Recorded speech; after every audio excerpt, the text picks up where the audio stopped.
Today we're going to be talking about the creation of digital learning environments for the next generation workforce, specifically focusing on integrating technology and problem-based learning into online or hybrid classrooms. My name is Jenny Hall. I'm the Director of Digital Learning for the Center for Workforce Development at Clemson University. We, within the Center for Workforce Development, have a center, an NSF-ATE center called CAVES that Kapil is going to tell you a little bit about today. I'll go ahead and pass it over to him. I'm Kapil Chalil-Madatta. I'm a research assistant professor in the Department of Industrial Engineering at Clemson University, and I direct the technology operations of Clemson University Center for Workforce Development. Before I begin my talk, I would like to apologize for my thick South Indian accent. I don't know if it has got better or worse being in South Carolina for the past 6 years. CASE is basically a National Science Foundation funded center. We were funded in 2010, and we primarily focus on developing virtual reality-based online environment, focusing on the needs of the automotive and aviation industries. And we do have 4 primary goals. And the first one is basically to create a virtual school whereby we are creating online modules, ebooks, iBooks, and lectures and virtual reality-based simulations focusing on the needs of the automotive and aviation technicians of the state of South Carolina.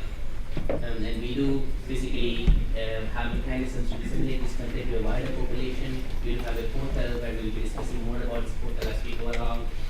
On the mechanisms that we have in place to disseminate the content developed as a part of this effort to a wider community. Again, we would like to create a sustainable workforce impact, working with the community colleges and the industry in the state of South Carolina, and to develop customized solutions focusing on their needs. Next slide. And we have formed, as a part of this effort, we have formed strategic partnerships with many of the companies and the community colleges and the community centers in our region, and the way how we typically leverage our industry partners are primarily to get the subject matter expertise on certain things.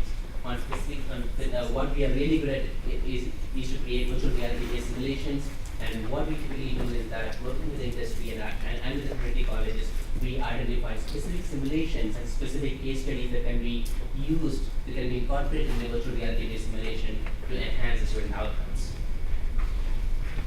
Who in here is familiar already with the Department of Labor tax grants?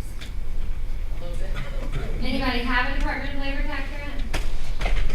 So the Center for Workforce Development houses CAVES, but we also work with 2 Department of Labor tax grants that incorporates all 16 technical colleges in South Carolina, which means we actually get to do work as far as curriculum development is concerned with all 16 technical colleges. So we're very blessed as far as that is concerned. So what's neat about that is we can take those partnerships that we've been able to develop with the technical colleges in South Carolina and utilize them in CAVES as a dissemination platform. So the materials that we develop, not only do we provide the technical colleges with those materials, but we also get much needed feedback from subject matter experts within those technical colleges as we develop the materials.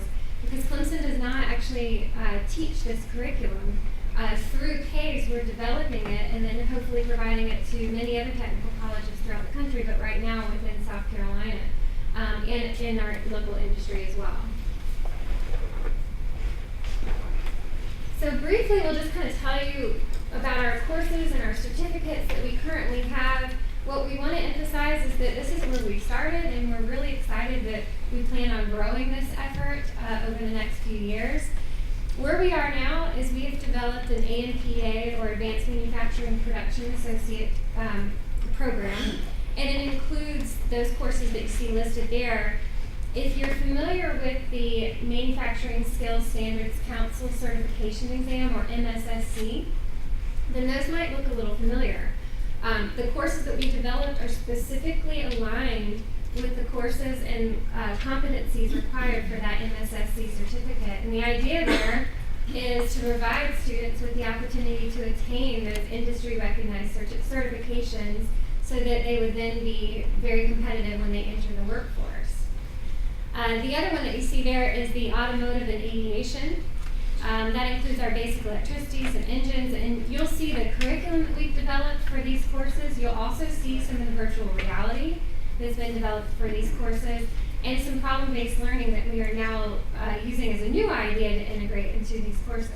And as we go through this, we would love to have your feedback through the process, and we want to learn a little bit more about you and your experiences with the integration of technology and possibly PBL into your materials if you're into that. So if you know about the Department of Labor and the tax grants, you know about the Universal Design for Learning most likely. That is a requirement within the Department of Labor tax grants. So we have made this the basis of the curriculum that we designed. We make sure that our materials appeal to multiple learning styles as well as students that may have disabilities. So we provide multiple means of representation. We have ebooks and we have lecture videos so students can actually decide which direction they want to go, which way they learn best. We also have hands-on components, so if you're a tactile learner, then you're in luck when it comes to our materials. And we've divided it up into sections so that our courses contain an outline, basically a snapshot of the course itself, an open text or ebook or iBook, which is what ours are going to become, and you probably heard a little bit about already at this conference. It is an open book, meaning that it does have the Creative Commons attribution. And then we have the mini video lectures, very short snippets, lectures that have to do with the content that's in the open text, and an assessment guide that includes activities. Students can go through and take the activities, as you'll see in just a minute. They can take the activities as many times as they want, and they can actually check themselves and see the answer if they want to before they even answer it. And the whole purpose there is so that they have an opportunity to practice. And then, of course, a final assessment is provided that includes some critical thinking activities in addition to the typical open response, multiple choice, true, false, etc. And then, of course, the thing that I'm sure many of you are excited to hear about is the virtual reality. And our virtual reality, as Kapil will tell you in detail about in just a minute, we have, I think we're up to 32 modules now of virtual reality, and we're just releasing some of them now. So that's just a list of some of the virtual reality that we do have, and you'll see some videos as well. When you get this PowerPoint, you'll be able to watch the entire video and see kind of an idea of what we have currently. But I don't want to steal Kapil's thunder. He's going to show you this in just a minute. But those are there and embedded in the PowerPoint if later you'd like to take a look at them again. So before I hand it over and we talk about virtual reality, we want to show you something that we're extremely excited about. The intent of the curriculum that we designed was to be made available in an online portal that was easy to use from anybody, even if you've never taken an online course. We developed Educate Workforce to reflect something similar to a massive open online course or a MOOC. Is anybody familiar with MOOCs? Has anybody taken a MOOC before? So the idea is you would be able to move through this course at your own pace. If you're already familiar with the first few modules, great, just move right through. If you need to spend more time on Module 3 or Module 4, you'd be able to do that. This platform was designed to allow students to move through in that way. It's also flexible so that students would be able to, or teachers would be able to lead. Make sure it's playing.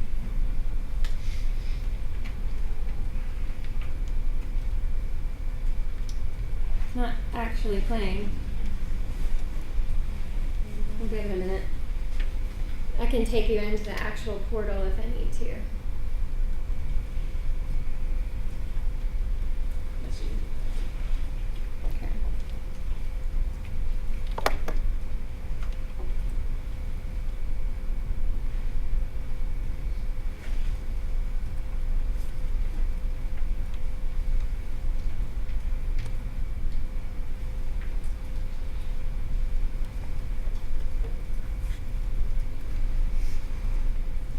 So I'll take you in there. Hopefully the internet's going to move pretty fast.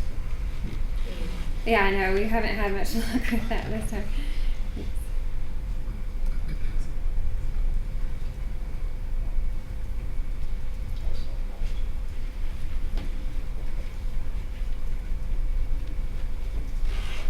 Okay, so we're going to go into our metrology course. And this is free to use, so if you want to go to www.educateworkforce.com, you can register with a free account. You can check out our courses. Currently, you will see metrology is the course that's up there. At the end of August, you'll see 4 more courses uploaded to the portal that you can check out. And everything that we've developed, from the activities to the assessments to the ebook to the video lectures and the virtual reality, is all integrated within this website so that students can progress through in an orderly manner through the course. So I'll take you to Module 2. And in each module we have separate sections. And each section consists of the curriculum itself, rigorous, very measurable objectives, a link to the ebook so that they could read through the material if they choose to do so, a video lecture if they learn better that way. They have the choice to do that. They can progress through the video lecture using the interactive closed captioning. And once they've completed the curriculum, they move on to some interactive activities, which again, they can look at the answers or they can try it a few times. They can do it as many times as they'd like. And to check their progress, there's a progress tab that they can go and look at and see how well they did on their activities, or the instructor could do that if this is instructor-led.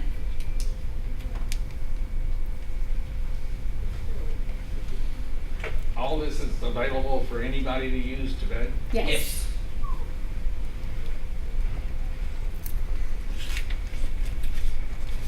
So Kapil will talk about the platform a little bit more in just a minute, but I wanted to show you how it fits within this platform. He'll show you some videos of a student actually running through some of the components. So there's multiple labs in this, and each lab has an introduction which walks you through the process if you've never used this sort of tool before. Guided practice, which is not graded, it just walks you through step by step what you need to do to complete the exercise. And then an actual exercise where you would take those processes and complete them on your own.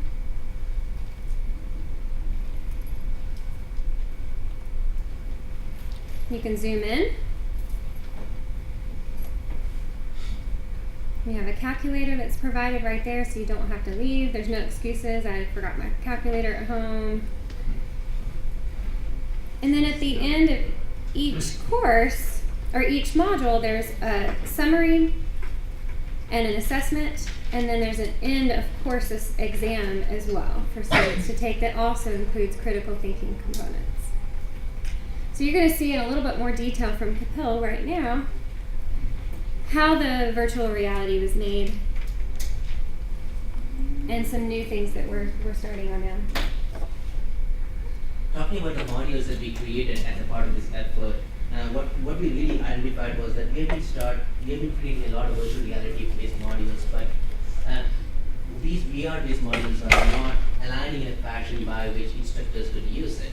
And hence we came up with the entire idea of having a portal whereby we do have an entire module and the virtual reality-based components are incorporated inside this portal. And for the virtual reality development, basically the route that we take is basically a set of steps as mentioned up here. First, we understand the users, what are the key stakeholders who are going to use these processes. For instance, if it's BMW, in BMW, what sort of simulations do they need, and who are the people who will be using these things? Are they the new employees who are going to join the system? And if it's a community college, who are the students who will be taking these courses, and what course will be a part of this entire curriculum that they'll be taking when they take these classes? And the next set of items are basically to identify the personas and scenarios. Personas and scenarios are basically a better way for our interaction designers to design the interface, the way how you see, how you look at it, and come up with learning experiences that will reinforce the concept that they have learned in the class. And basically, we will we define storyboards, the way how we will have the interaction being done. So what sort of things do the person see when they hit on certain buttons, and what sort of interactions can be designed on this virtual reality-based environment to reinforce the concepts that they have learned. And then they basically design the wireframes. We take it back to the community college instructors or to the industry stakeholders and gather that feedback and how basically we can improve it. And we do a small testing back to Clemson. It's basically a paper-based prototype where we create the entire layout and we ask the students to interact with these things and create the wireframes. And once we have that one done, we do have a mechanical engineering team who basically develop the CAD models and the geometry associated for different virtual reality components associated with an environment. And again, we will start modeling it and incorporate it into our virtual reality building studio called Unity 3D. And we also work with Beyond Reality to develop the high-end simulations that we need. And once we did that, once we're done with that, we basically go back to the users again, understand how they perform with these things, what are the issues that they have, do some iterative modification and testing, and we will incorporate all the final things in the platform for wireframes. Then again, for virtual reality development, as I mentioned earlier, we conduct interviews and focus groups with the stakeholders who are involved in the entire process, understand what the needs are and how can you use this virtual reality. You can create whatever animations that you need, but we may want to be very clear on the type of animations that you need to create using virtual reality. And again, many times we don't want to reinvent the wheel. We want to understand what are the needs of the people, how can we use virtual reality-based environment to reinforce the things that they have learned in the class and come up with specific interactions and storyboards to support the class. We basically develop VR-based prototypes, basically paper prototypes and personas and scenarios as a part of this effort. We test it with the representative users, gather their feedback, and again make iterative refinements to the prototypes and have the new interactive design in place. We do conduct research studies to identify what is the optimal way of interacting with virtual reality-based elements. Specifically, right now, what we're trying to do is that all the virtual reality environment that you're seeing up here, we are porting it to an Oculus Rift. I'm sure that you have seen those immersive environments, and we're trying to see how can you come up with an optimal interaction design process whereby it will be suitable for an Android device, for a mobile, for an iPhone, for a browser, and basically for an Oculus Rift. And we already do have a set of controlled behavioral studies that we are running at Clemson to identify the optimal interaction design when you have such virtual reality-based environments used for learning environments. And again, we perform iterative testing, refinement, and development, and we make the content available for people to use. Next slide. And again, this is an example of a persona. Basically, the student who's trying to use this information and a set of storyboards that we typically draw and create as we go through the entire process. Next slide, please. We are recently working with Kat, with Bob and Joe on creating a set of simulations for teaching people on how to do the battery replacement on a Prius. And this is basically the storyboard that we developed as a part of this effort, whereby we go through the different types of interactions that's involved in the entire process, identify what could go wrong, and gather feedback from the subject matter experts at CAD and with the stakeholders at CAD, and identify how well we can improve it, and go with the next set of simulations. Next slide, please. Again, these are the storyboards that we created as a part of this effort. Now I'd like to take you through a case study. More recently, we have been talking with our partners at BMW, and what BMW said was that they do hire a lot of contractors and employees to BMW, and typically they need to undergo a safety training. So the safety training is an hour-long training on OSHA regulations, all the violations that could happen, and students just sit over there, attend this PowerPoint or attend this lecture on the different violations that could potentially happen up there. And the interesting thing is that they may see a certain violations on a PowerPoint slide that they seldom will encounter in the plant. And they go through all these simulations, great, and once they're done with that, they're done with the training, they start working in the shop floor. And we need to come up with a better mechanism to reinforce the concepts that they have learned in the class. And what we did was that we created a virtual reality-based environment. Can you go to the next slide? A shop floor and an assembly floor that was modeled just like the BMW production plant, And what students need to do is that they need to assume the role of an auditor. Once they've taken this class, they assume the role of an auditor, they go to this virtual reality-based platform, and they need to tag the violations that are happening in the shop floor. And it's virtual reality, and you can create all the violations that we want in this virtual environment. And when they assume the role of an auditor and when they tag it, basically the reinforcement associated with that one will increase, and we are running a control study to understand what is the effect of retention when students are exposed to such virtual reality-based environments, and ask them to assume the role of an auditor and tag the violations. For instance, this is an example of the violation. There are a lot of violations that's happening up there, and students need to tag it. And the system is designed in such a way that if you do have two students who are sitting next to each other and interacting with this environment, they will see a whole new set of violations that they stood.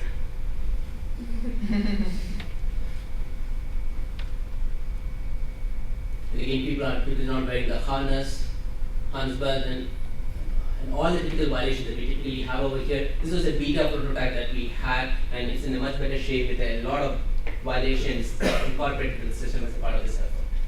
And again, we basically want the students to have an iPad, and basically they are carrying this iPad and looking for safety violations inside this environment.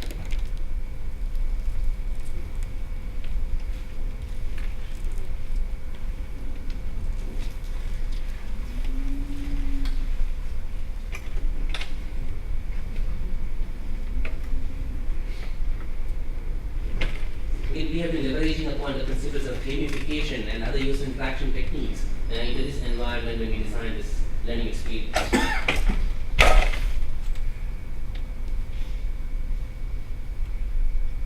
And again, this is another sort of simulation where we are teaching people how to operate a machine. So let's say you have a grinding machine. What are the set of steps associated with working on a grinding machine? And it basically gives them a step-by-step instructions on how to work on a grinding machine. And then we do have an activity whereby students need to identify a person who is doing the similar work on a grinding machine and identify what steps did they miss. And it's more of a critical thinking and a cognitive activity soon after they have done with the online course modules to reinforce the concepts that they have learned.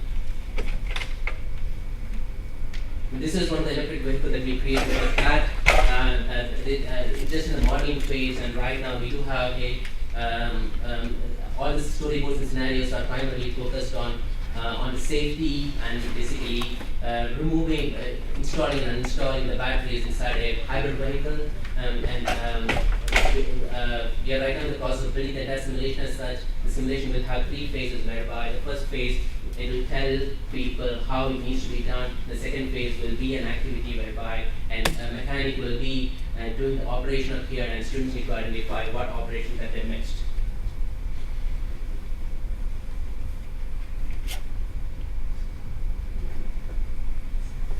So as Kapil was saying, the whole idea is how can we reinforce these skills and concepts that students have learned in these classes when they may not have as much access to the labs as they would like. In a lot of areas that we serve, rural areas especially, they don't have as much access to machinery, to the actual work environments.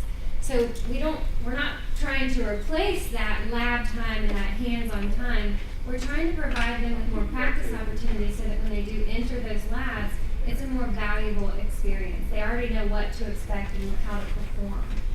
But what we thought as we were going through this process is, we've heard from our industry partners over and over again, we're missing some of these soft skills, some of the problem-solving skills that our workers really need. So we thought, how can we reinforce the concepts we're teaching, but also meet that need for industry? And problem-based learning and project-based learning too, but for our purposes today, is the first thing that came to mind.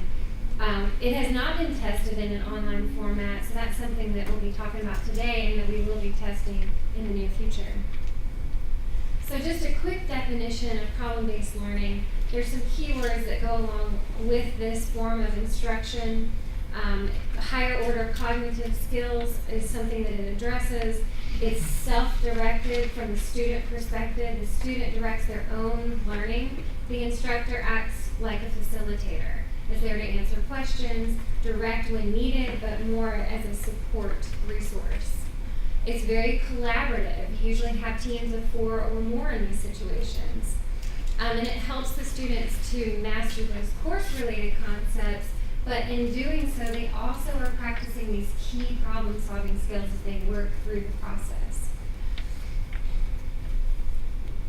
The way that we plan on implementing is very similar to an existing model that's out there, where the instructor would present this very ill-structured, very basic problem, and the students in groups would have to define that problem, analyze it, and then work to solve it. At the end, they would actually present their findings, and in most of these problems, they're designed in such a way that there's not just one answer. There could be multiple answers, which makes it a very interesting process. And of course, the students don't feel like they're wrong necessarily when they present a finding. It's the finding that they actually came up with through the problem-solving process. So of course, originally this was presented or used as an instructional model in medical schools, and we're glad for that, because we definitely want our doctors to know how to solve problems, as soon as they occur. They have been implemented in classroom-based environments in advanced manufacturing and similar fields, because of course problem solving is required in almost any job, I would say in any job. What we want to look at though, because of course most of our programs that we're working towards are online or hybrid, we want to see, is there a way that you can implement true problem-based learning in an online environment? And if so, what's the best implementation model? And does it work? Does it actually help with concept learning? So we do plan on doing that. So today what we want to do is kind of present to you some challenges that we've found, some ways that we are addressing those challenges. But before we do, based on what you've heard so far, we would love to hear from you, whether it be through this, through the Everywhere poll, if you want to use that, or if you just want to volunteer and answer. What's some challenges that you might expect in implementing problem-based learning in technology within an online course? What are some things that you think might be an issue for us? You're talking about students doing this remotely. Yes. In our part of the country, there are still a handful of students who are still on dial-up or have no connectivity whatsoever. Absolutely. Who else has that issue? Yes. Personally, I do. Where I live, more than 40 miles north of Detroit, but all you get is a Wi-Fi card, unlimited 5 gigs a month. Yeah. And 2 teenagers, that's pretty much nothing. Is there another method of distribution? For Yes. instance, on disk? Yes. Yes, it can be downloaded as a standalone application, and it can be run without any connection as well. And we can find that on the workforce education site. Educate Workforce. Right. Yeah, the Educate Workforce will have download links where you can download all the virtual reality simulation as EXEs, and you can run it from your computer. So they would have to have temporary access to download. Yes. But all of our technical colleges have worked to provide ample resource on campus in computer labs that are open almost 24 hours. I think they only close for a couple hours, so students do have access that way. What's another challenge that you can think of? Well, I think implementing problem-based learning where they work in groups of 4 or so, getting students online to Exactly. connect and do the work would be the biggest challenge. Exactly, and actually, probably separate from this initial study that we wanted to do, we wanted to look and see how effective, and traditionally problem-based learning is in groups, but how effective would it be if students just worked in on their own? Could we do that? Would it still be effective? Because in a lot of cases, that's an issue, for sure. Mix and match in the groups, if you've got some female, some male, some minority, whatever. Yes.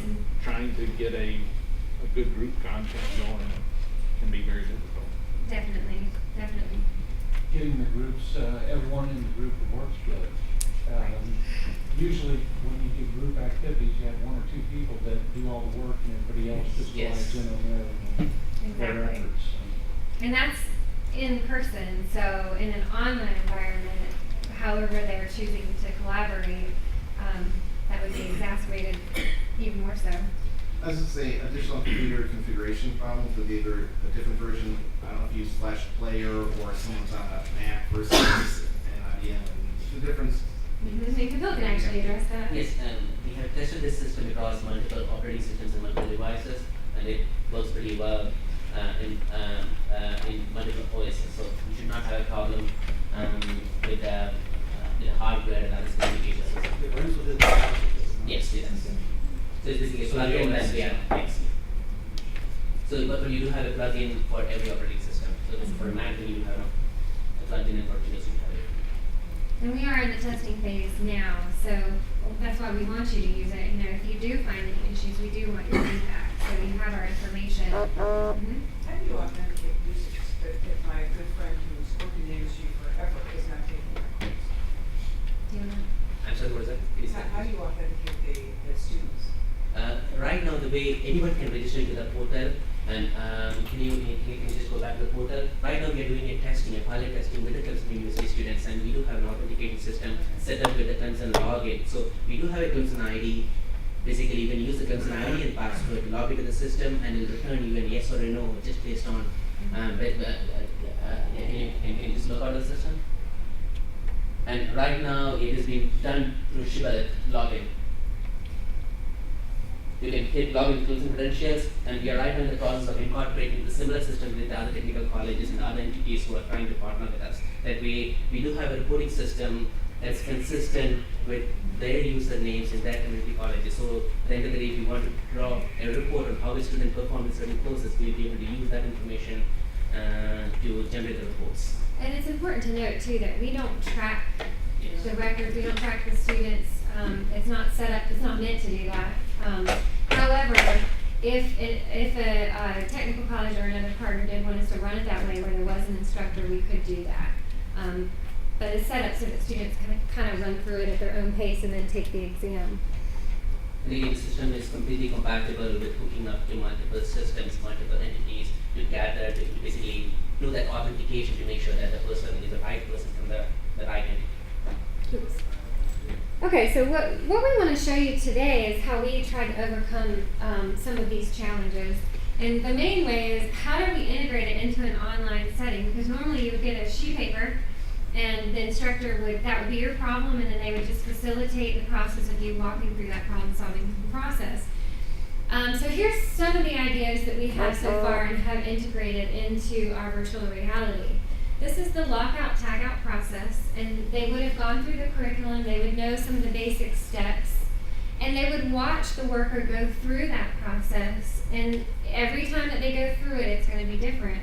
They would have to identify what step they possibly missed, and in this case, they missed just one step and answered the question and they got it right. In addition to this, we've been talking to our industry partners and piloting technical colleges, and they told us, let's take this a step further. Let's say they didn't do the lockout tagout process correctly. Well, what could happen? What are some of the results? And of course, you know, if they don't shut down the machine, then that could cause somebody to be electrocuted or whatever it may be. And of course, we won't be too graphic in our virtual reality because we don't want to, however, if you look at some of the video games, I guess the scarring is already done. But to show students, you know, this happened, now you tell me, what was it that I didn't do that would have caused that particular problem? Let's backtrack, go through the steps, analyze it, and present the findings. For the grinding machine that you saw before, we watched a worker go through the steps, and we're gonna see a result, and we're gonna need to go through the steps ourselves and figure out what did he miss. Is this the right one? No. It's asking what step. Yes, this is There you go. This is the one.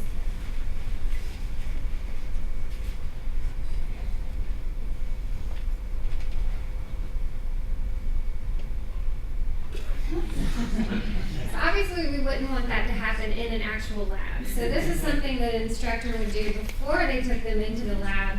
Ask the students what could have happened. It wouldn't provide them with the answer. They would have to backtrack and see exactly what happened to cause that result.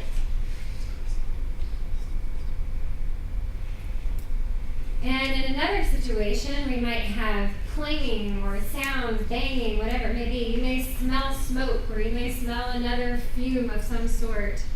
And in a real lab, the students may not be able to open up a compartment and actually dig through and look at the gears, but in a virtual environment that's very safe, they would be able to actually manipulate these gears and figure out what is the issue, what's the defect.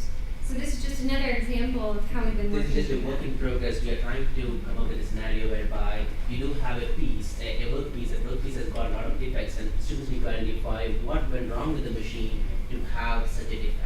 And again, it may undergo a systematic analysis of the process. It could be just with the loading of the piece, or it could be just with a broken tool piece, or it could be something to do with the machine system as such that could have led to this defect. We are still in the process of building this one. This is just the initial steps that we created for creating that simulation. And we'll have a lot more to come, hopefully.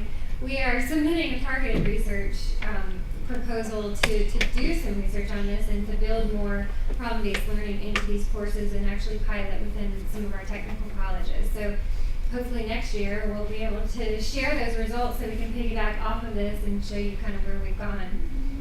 How do you monitor the progress so that, and here you say the goal is that they've done this before they go into the live lab or whatever the next step is? I can actually So how show do you. monitor that? Let me go back. So all of the activities and assessments that are within Educate Workforce, including the labs that they do within the virtual environments, this is just the one showing up right now, so I'll show you, can be tracked through the Progress tab. Excellent.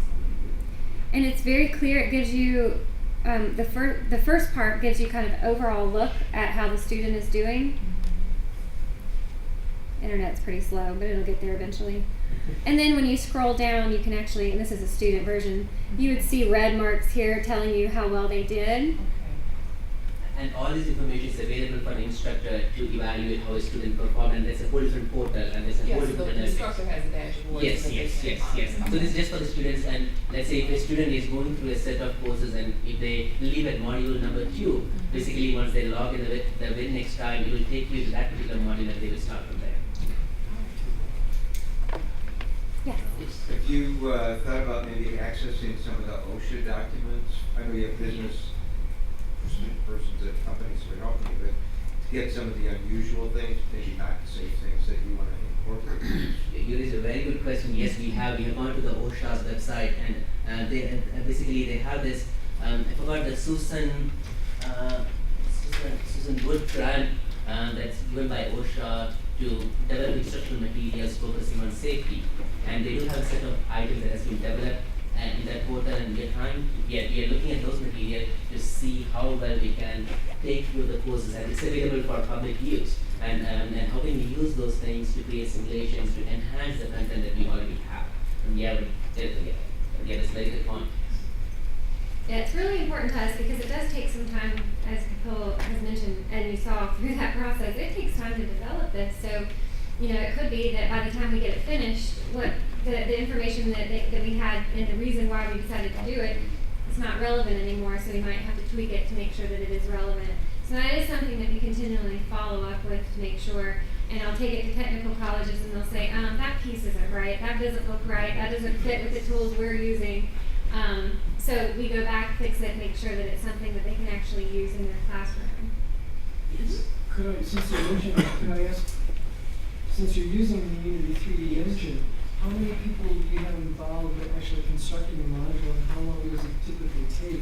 Again, that depends on the type of module, and for instance, a module like the one that we create for safety, it takes almost 2 months, and I do have 2 developers and 2 graduate students to help me with those things. And if a set of the graduate students will help me conduct the task analysis to identify what the different steps associated with the entire interaction. Let's say you are developing a simulation for a grinding machine. What are the steps involved in grinding a particular workpiece? So basically they create a set of specifications, and then I do have my developers start building the storyboard and developing the interaction. It typically takes 2 months to test it with the representative users and make sure that's available online. Again, that's different upon the complexity of the simulation that we need and the type of thing and availability of the geometric models. Many times you may want to create a very complex geometric model like the Prius, and it may take a to develop such models.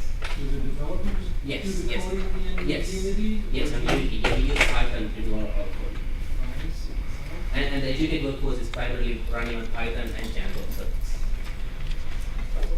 Are you partnering with industry so that they can help provide the material for the models? Because No, we are not. Here is a very good question. We have been trying to get that material from the industry, but for instance, we have been working with GE, and they had turbine models way back in '76, and they are like, no, we cannot give you the models. No, it's, you do have issues with those things. And what we typically do is that we take pictures of these turbine engines and we try to model it ourselves. Many times, complex geometries does not matter in the virtual reality-based simulation. It's basically the content, the type of material that you have available.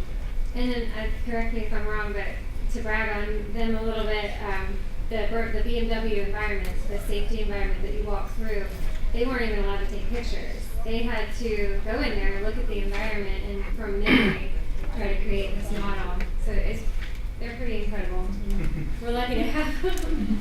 The last few slides real quick, and then we'll take some more questions, are just some resources in case you're interested in integrating technology and integrating problem-based learning in either an online or a classroom-based environment. These are things that have been very helpful to us, and there's just 2 pages of them, and if you click on the blue, it'll take you straight to that link. So if that's something that you're interested in and looking a little bit more, we've got rubrics, we've got examples of problems, and these are in all fields, not just advanced manufacturing. And then, of course, models, because there are multiple models in problem-based learning, in case you're interested in finding the one that's best for whatever program you're working in. Do we have any other questions? What is the framework that you use to compile these courses? It's very much like Coursera. If you've ever seen Yes, that. yes. It's Open edX, the Open edX framework. That's basically from the edX framework released by MIT and Harvard. Open edX, yeah. And again, we customized it a lot to focus on our needs. And again, the basic core engines that runs the system is on Open edX. Is OpenEdX something No, it's open source. It's open source. Yeah. But what you may want to really think about is the infrastructure requirements when you are hosting such a huge application. Yeah. Where you have multiple people get into these things. We do have Quantum Supercomputing, who is basically backing up all these resources, so they make sure that all the content and the network is available 99.9% of the time. EDX.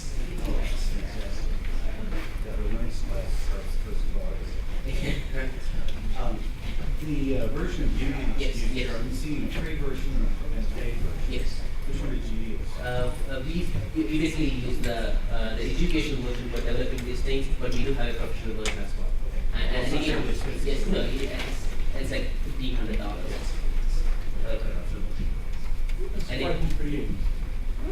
In your outline, do you address as Princess Adala?